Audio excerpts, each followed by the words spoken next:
Good morning students. Today जो topic है वो है ट्रिकोमेट्री का ट्रिकोमेट्रिक इक्वेशंस। ठीक है, ट्रिकोमेट्रिक फंक्शंस यानी ट्रिकोमेट्री चैप्टर में ही हम लोग ट्रिकोमेट्रिक फंक्शन पढ़ा था। उसमें बहुत सारे जो फॉर्मूले थे हमारा ट्रिकोमेट्री का वो सब हम लोग कर लिया है। अब हम लोग का एक टॉपिक है ट्रिकोमेट्रिक इक्वेशंस, इसको हम लोग आज करेंगे और इससे हमारा बनेगा एक्सरसाइज 3.4। इस टॉपिक को पढ़े बिना हमारा एक्सरसाइज जो है 3.4 सॉल्व नहीं हो सकता है। ठीक है, तो एक्सरसाइज 3.4 के सॉल्यूशंस के लिए सॉल्व करने के लिए हमें पहले क्या पढ़ना पड़ेगा? ट्रिकोमेट्रिक इक्वेशंस को पढ़ना पड़ेगा। किसको पढ़ना पड़ेगा? ट्रिकोमेट्रिक इक्वेशंस को। ये चैप्टर 3 है, टर्म 2 का ही है। ठीक है, क्लास 11th के सभी बोर्ड के लिए इंपॉर्टेंट चैप्टर है। ट्रिकोमेट्रिक इक्वेशंस क्या होते हैं? An equations which involves one और more trigonometric functions that is sine theta, cos theta, tan theta और भी जितने भी रेशियोस होते हैं, जितने भी ट्रिकोमेट्रिक जो आपका फंक्शंस होते हैं of unknown angles is called a trigonometric equation. यानी क्या कहना मतलब हुआ इसका? ट्रिकोमेट्रिक इक्वेशंस के कहने का मतलब हुआ कि ऐसा इक्वेशन है जिसमें क्या होते हैं, बहुत सारे ट्रिकोमेट्रिक फंक्शंस क्या होते हैं, इन्वॉल्व्स होते हैं और उससे हम लोग अननोन एंगल्स को फाइंड करते हैं। किससे फाइंड करते हैं? ट्रिकोमेट्रिक इक्वेशंस के मदद से हम लोग क्या फाइंड करते हैं? इसके अननोन एंगल्स को फाइंड करते हैं। किसके? ट्रिकोमेट्रिक फंक्शंस के अननोन एंगल्स को हम लोग फाइंड करते हैं, तो वही इक्वेशंस जो है क्या कहलाता है? ट्रिकोमेट्रिक इक्वेशंस कहलाता है। क्लियर? समझ में आ रहा है कि ट्रिकोमेट्रिक इक्वेशंस क्या है? यानी एक ऐसा इक्वेशंस जो क्या होता है, ट्रिकोमेट्रिक फंक्शंस के में इन्वॉल्व होते हैं और उसके ट्रिकोमेट्रिक फंक्शंस के जो अननोन एंगल्स होते हैं उसको फाइंड करने के लिए जिस इक्वेशंस का यूज होता है उसको हम लोग ट्रिकोमेट्रिक इक्वेशंस कहते हैं। ठीक है, The value of the unknown angles satisfying the given equation is called the solution of the equations। और इस इक्वेशन ट्रिकोमेट्रिक इक्वेशंस को जब हम लोग सोल्व करते हैं तो वो वैल्यू जिससे हमारा क्या होता है, अननोन एंगल सेटिस्फाइड हो जाता है और एक इक्वेशन दे पाता है। क्या होता है कि हमारा जो होता है वो value, the value of the unknown angle satisfying the given equation is called the solution of the equation. यानी जिस इक्वेशन का जिसका हमें सॉल्यूशन फाइंड करना है तो उस अननोन एंगल्स का जो वैल्यू जिससे हमारा गिवन इक्वेशन जो दिया हुआ इक्वेशन है वो सेटिस्फाइड हो जाएगा, तो वो ही हमारा क्या कहलाएगा? उस इक्वेशन का सॉल्यूशन कहलाएगा। Clear? The solution which lies between the 0 and 2 pi that is the lying in the interval 0 to 2 pi is called the principal solution। इसको हम लोग क्या, यही प्रिंसिपल सॉल्यूशन ही मेन सॉल्यूशन होता है। हम लोग जिसको जनरल सॉल्यूशन भी कहते हैं, आगे में चलेंगे कि कौन सा ट्रिकोमेट्रिक फंक्शंस का क्या होता है, क्या प्रिंसिपल सॉल्यूशंस होते हैं, वो हमारे वेरीफाई होते हैं। The solution which lies between, यानी जो सॉल्यूशन होगा वो किसके किसके बीच होगा? 0 and 2 पाई के बीच होगा, जो एक इंटरवल्स के रूप में लिखा गया है 0, 2 पाई और क्लोज इंटरवल्स लगाया गया है। इंटरवल्स हमने पढ़ाया है, तो क्लोज इंटरवल्स के अंतर्गत जो है उसी को हम लोग क्या कहते हैं? प्रिंसिपल सॉल्यूशन कहते हैं। यानी the solution which lies between, यानी वो सॉल्यूशन इक्वेशन का वह सॉल्यूशन जो किसके किसके बीच में हो? 0 and 2 पाई के अंदर में हो, बिटवीन हो, बीच में हो, तो हमारा क्या कहलाता है? प्रिंसिपल सॉल्यूशन कहलाता है। इसी को प्रिंसिपल सॉल्यूशन कहते हैं। ये वेरी इंपॉर्टेंट है।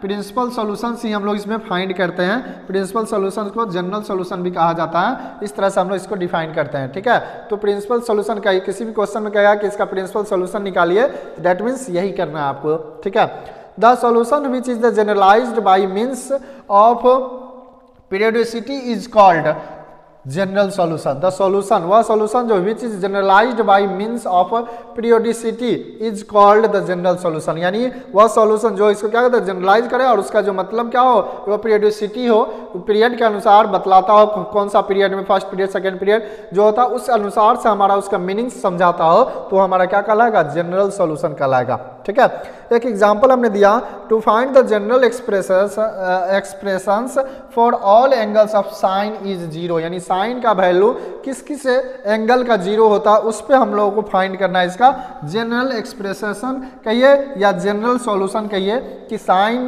का किस किस एंगल पे हमारा वैल्यू 0 होता है वो हमें फाइंड करना है, और यही फाइंड करना, यही प्रिंसिपल सॉल्यूशन कहलाया, जनरल सॉल्यूशन कहलाया। ठीक है, तो sine theta equal to 0। Question क्या कर रहा है कि साइन का हमें 0 का वैल्यू निकालना है, तो साइन थीटा इजकल टू 0, तो 0 किसका होता है वैल्यू, साइन 0 का। यार theta equal to 0 plus minus pi, यानी 0 जिसमें भी प्लस करेंगे या माइनस करेंगे, जब हमने कोऑर्डिनेट पढ़ा था ट्रिगोनोमेट्रिक फंक्शन में कोऑर्डिनेट पढ़ा था, तो वहाँ हमने समझाया था क्या कि हमारा ये कोऑर्डिनेट जो होता है, first coordinate, second coordinate, third coordinate और फोर्थ कोऑर्डिनेट का बात हम लोगों ने किया था।